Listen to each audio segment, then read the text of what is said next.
115 साल के भारतीय फिल्मी इतिहास में अब जाकर ये महसूस हुआ है कि हमारे फिल्म मेकर्स ने सच में कुछ नायाब, कुछ अनोखा, कुछ अद्भुत, कुछ भयंकर, कुछ यूनिक, कुछ ऐसा बनाने में कामयाब हुए हैं जो न पिछले 100 साल में कभी बन सका है और न आने वाले 200 साल तक ऐसा कुछ बन पाएगा।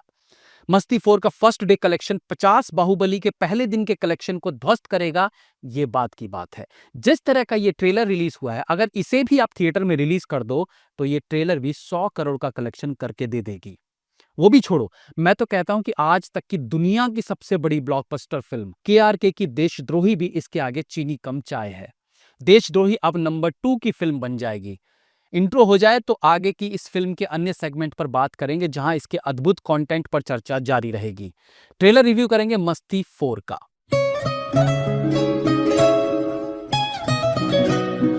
मैंने कई बार ये बात कही है कि एक बॉलीवुड फिल्म मेकर के पास जब कोई कहानी नहीं होती, किसी तरह का कोई विजन नहीं होता जिस पे वो फिल्म बना सके, तो फिर ये निकलते हैं अपना घिसा पिटा फॉर्मूला लेके, जिसमें ये पिछली किसी पॉपुलर फिल्म का सीक्वल बनाने का मन बनाते हैं। यहां तक भी ठीक है कि वो किसी पॉपुलर फिल्म का सीक्वल बनाते हैं, लेकिन जिस फिल्म का सेकंड पार्ट बॉक्स ऑफिस पर ध्वस्त हो गया हो और थर्ड पार्ट बॉक्स ऑफिस की सीढ़ियां चढ़ते चढ़ते ही दम तोड़ चुका हो, ऐसी फिल्म के चौथे पार्ट के बारे में सोचना भी महादेव के श्राप का भागीदार होगा। और फिर इन्होंने तो पूरी फिल्म ही बना डाली। चलो, बनाई तो बनाई, इन्होंने इसका ट्रेलर लोगों को दिखा भी दिया। अब इस ट्रेलर को देखकर जो लोग कोमा में गए हैं, जो लोग तेरे नाम के राधे वाली स्थिति में पहुंच गए हैं, या जो लोग सदमा की श्रीदेवी की तरह सदमे में जाकर याददाश्त खो चुके हैं, क्या उनके इलाज का खर्चा इंद्र कुमार साहब, एकता कपूर, झुनझुनवाला साहब, ये लोग देंगे, जिन्होंने मस्ती 4 जैसी फिल्म में पैसा लगाने का पाप किया है? मजाक से हटकर अगर इस ट्रेलर पर सीरियस टॉक भी करूं, तो यार फिल्म मेकर को वल्गैरिटी और कॉमेडी के फर्क को समझने की जरूरत है। मस्ती का फर्स्ट पार्ट दर्शकों के लिए नया था। इस तरह की वल्गैरिटी या छिछोरापन शायद भारतीय फिल्मों में पहली बार देखने को मिला था, जो ऑब्वियसली कुछ अमेरिकन फिल्मों से इंस्पायर्ड था, बट स्टिल मस्ती फिल्म में एक अच्छी थ्रिलिंग कहानी भी थी। एक मर्डर और उससे बचते 3 दुखी पति जिनको अपनी गलती का एहसास होता है, मतलब कहानी अच्छी थी।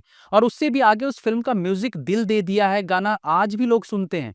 तो वल्गैरिटी पार्ट कहीं ना कहीं उनके नीचे दब गया या उसका असर कम हो गया। बट उसके बाद सेकंड पार्ट, थर्ड पार्ट केवल घटिया वल्गर कंटेंट के बलबूते चलाने की कोशिश की गई, जो कोई कमाल नहीं कर पाई। और उसके बावजूद मस्ती सीरीज के चौथे पार्ट पर फिल्म बनाना प्रोड्यूसर्स के लिए किसी चैलेंज से कम नहीं रहा होगा। बट अब जब फिल्म बन गई है तो नो डाउट अब इससे कोई उम्मीद है भी नहीं। तो इस 3 मिनट से भी लंबे ट्रेलर में वो पल, वो क्षण में ढूंढता रहा जब मुझे हंसी तो छोड़िए, एक स्माइल भी आए। लेकिन एक फ्लैट और अचंभित भाव के साथ मैंने पूरा ट्रेलर देख लिया। अचंबा इस बात का था कि प्रोड्यूसर्स की वो कौन सी सोच थी, वो कौन सी प्लानिंग थी, वो कौन सा आइडिया था जिसने उन्हें इस फिल्म में पैसा लगाने को मजबूर कर दिया। पूरे ट्रेलर में वल्गैरिटी, शायद मैं सही शब्द का चयन नहीं कर पा रहा हूँ, वल्गैरिटी नहीं, पूरे ट्रेलर में छिछोरेपन और गंदगी को प्रायोरिटी देने की कोशिश की गई है, बजाय कि सही कॉमेडी पंचलाइन्स यूज किया जाता या एक अच्छी स्टोरी लाइन देखने को भी मिल जाती। या तो घटिया और निम्न स्तर की फनी लाइंस लिखी गई हैं, या फिर मस्ती वन की फेमस लाइन को भुनाने की कोशिश की गई है, और ये दोनों ही जगह फेल होते नजर आते हैं। ना इनकी निम्न स्तरीय फनी लाइंस असरदार साबित होती है, ना पुराने पंचस कोलगेट स्माइल ला पाते हैं। ट्रेलर का पहला सीन जब बुड्ढा कहता है कि डॉक्टर साहब जवान लड़की के साथ सेक्स करना है, डॉक्टर कहता है ऐसे तो मौत हो जाएगी, और बुड्ढे का जवाब था मरती है तो मर जाए साली। ये हम क्या कर रहे हैं? फिल्म में कॉमेडी के नाम पर हम क्या गोबर बना रहे हैं? और ये ट्रेलर ही नहीं, फिल्म का सबसे बेस्ट सीन समझा गया होगा, इसलिए इसे ट्रेलर के सबसे पहले सीन में दिखाया गया। बुड्ढा जवान लड़की के साथ सेक्स करना चाहता है, इसमें हंसी छोड़िए, ये शर्म की बात फील होती है। और वो छोड़िए, उस बुड्ढे का कहना है सेक्स करते वक्त मरती है तो मर जाए साली। ये हो क्या रहा है? मुझे तो लगता है इस फिल्म को बनाने के बाद इसके मेकर्स और स्टार्स को परमात्मा मिलन कर लेना चाहिए। हम अपनी सोसाइटी को ये क्या दे रहे हैं? बूढ़ा जवान लड़की, शिट मैन।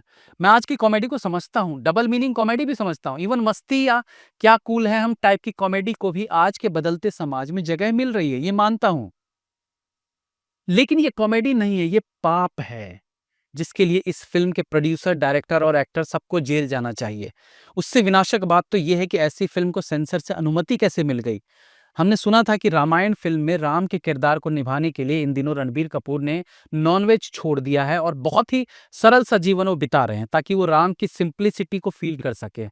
और यहाँ रितेश देशमुख हैं जो छत्रपति शिवाजी महाराज का रोल करने वाले हैं और उससे पहले इस तरह की फिल्म में ये गुल खिला रहे हैं। मैं सही कह रहा हूं कि मस्ती 4 बनाने से अच्छा मस्ती को री रिलीज करके प्रोड्यूसर ज्यादा पैसा कमा सकते थे। इस फिल्म के रिलीज वाले दिन इन सारे प्रोड्यूसर्स को हर थिएटर के गेट पे खड़े होकर फिल्म देखकर बाहर निकल रहे ऑडियंस को उनकी टिकट के पैसे वापस करने पड़ेंगे और फिल्म के शुरू होते ही इन्हें एग्जिट गेट पर खड़ा होना पड़ेगा क्योंकि ऑडियंस पहले 10 मिनट में ही बाहर निकलना शुरू कर देगी। व्हाट अ ट्रेजेडी कि ऐसी फिल्म बनानी पड़ रही है। और इसलिए जब हम कहेंगे कि साउथ मूवीज मीनिंगफुल होती हैं तो बॉलीवुड के ठेकेदार हंगामा करना शुरू कर देंगे।